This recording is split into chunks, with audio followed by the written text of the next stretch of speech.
My name's Austin. This is the Mopar Garage, and we build cool stuff in here.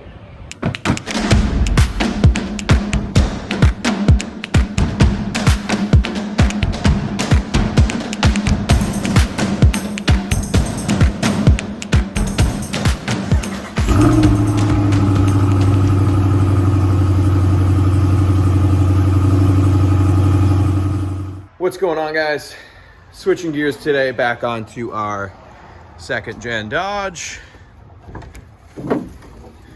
A subscriber of mine called Darren's Truck and Express had an idea on the rough idle issue that we have not been able to figure out on this thing. He said that there's a little vacuum line that comes off the mass airflow sensor that goes back into the throttle body, and once that gets dry and cracked and has a vacuum leak, obviously that would affect idle. Glad he brought it up. I've had these second gens apart I don't know how many times, and I've never really noticed that there was a vacuum line there. So we're gonna tear this back apart, well, pull the airbox back off, and then get access to that and check out the condition of that vacuum line, and then possibly unplug that sensor and drive the truck, see what it does. Because this idle issue is just really frustrating to not be able to figure out. I have no check engine light. For those of you who haven't been following along, there is no check engine light, so it's like, you know, where do you start? I've checked every vacuum line on the truck, obviously with the exception of this one, and those are all in check. Changed the idle air control valve, and no change. So the truck runs awesome, except for it just idles like crap. So we will dig into that and see if we can figure it out.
All right, here we have it. Appears to be in good shape, this little vacuum line. That's what's cool about subscribers, is I didn't even know there was this little vacuum line down here. Let's see. Oh, little crack. Yeah, that's not all the way through. So that's got to be holding vacuum.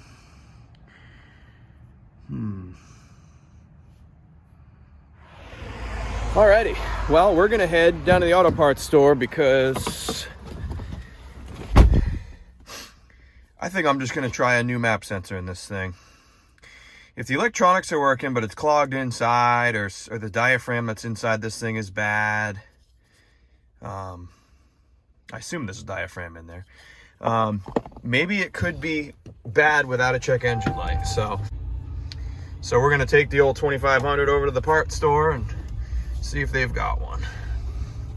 All right, we're back successfully. Got the part. They didn't have this little elbow.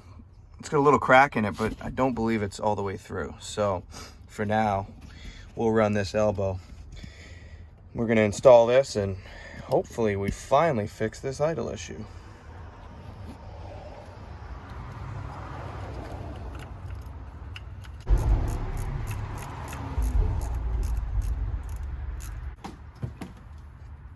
Put a little dielectric grease on the old terminals.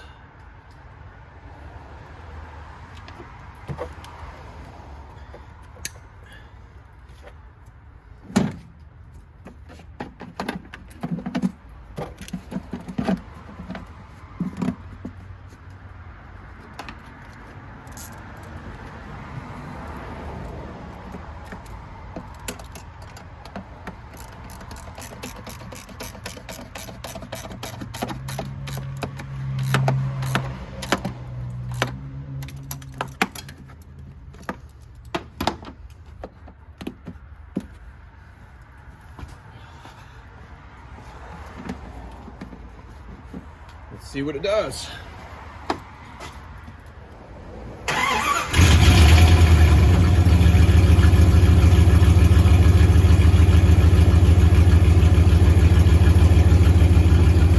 Well, she's idling smooth right now. Let's see what it does. A lot of times, I don't know if you watched the last video on this, I'll post it up right up here, but when you come to a stop, after you've been driving it, push the clutch in, it'll want to die on you. That was the worst symptom before. Let's take a look. All right, let's see here. This is where it would die before. Press the clutch in, come to a stop. Yep, it's doing the same freaking thing. Dang it. Well, we're gonna have to pull that one off and return it. Throw the old one back on, I guess, because absolutely no difference in the symptoms. So, another failed attempt at repairing the idle on this thing, man. I don't know where to go next. I mean, it's got no engine light, so nowhere to lead you anywhere. The intake plenum's been done. All the accessories are brand new. It's got a new idle air control valve in it. The map sensor didn't fix it. I mean, it's got a new air filter. Again, no check engine light, so it's not O2 sensors. It's probably not a throttle positioning sensor. Maybe I unplug it just to see what it does, but it would have a check engine light, you know? So, let's unplug our TPS sensor. And just see what that does. Running out of ideas, boys.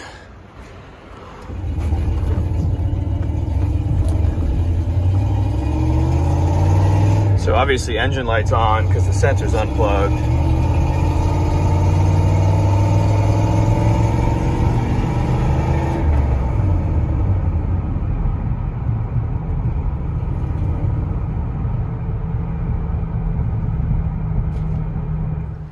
Well, guys, as we probably expected, unplugging the TPS made it a lot worse and put the engine light on. So I don't think the TPS is bad. There's really no way to calibrate them, I don't think. I tried holding the accelerator down with the ignition on for 15 seconds and then shutting it off and then restarting it, seeing if that would maybe reset the TPS. No change. I think we have another failed attempt at fixing this rough idle here. Man, really no idea what it is. I'm gonna have to pull this map sensor out again. Hopefully they let me return it. If not, if they don't let me return it, I buy and sell enough of these things that it's not bad to have one on hand. So, it was not the map sensor. So, man, back at a loss. I guess I could try throwing a new TPS. This is your throttle position sensor here. I guess I could try throwing another one on, but I doubt it, man. That thing would be throwing an engine light if that was bad. So, that's where we're at, man. I guess we're just gonna have to keep driving it the way it is, and hopefully, I mean, you guys have been hitting me with some ideas on this truck. I've tried them all, and no avail on any of them. So I guess that's pretty much gonna wrap up this video. Next video, we'll probably jump back on the Carroll Shelby Daytona. Stay tuned for that. If you guys haven't been following that build, I'll put a little thing up here that you can click on that brings you to the playlist of that build. So we're still at a loss with this truck. Subscribe to the channel, like the video, comment with any ideas you might have, because I'm out of them. So we'll see you guys on the next one.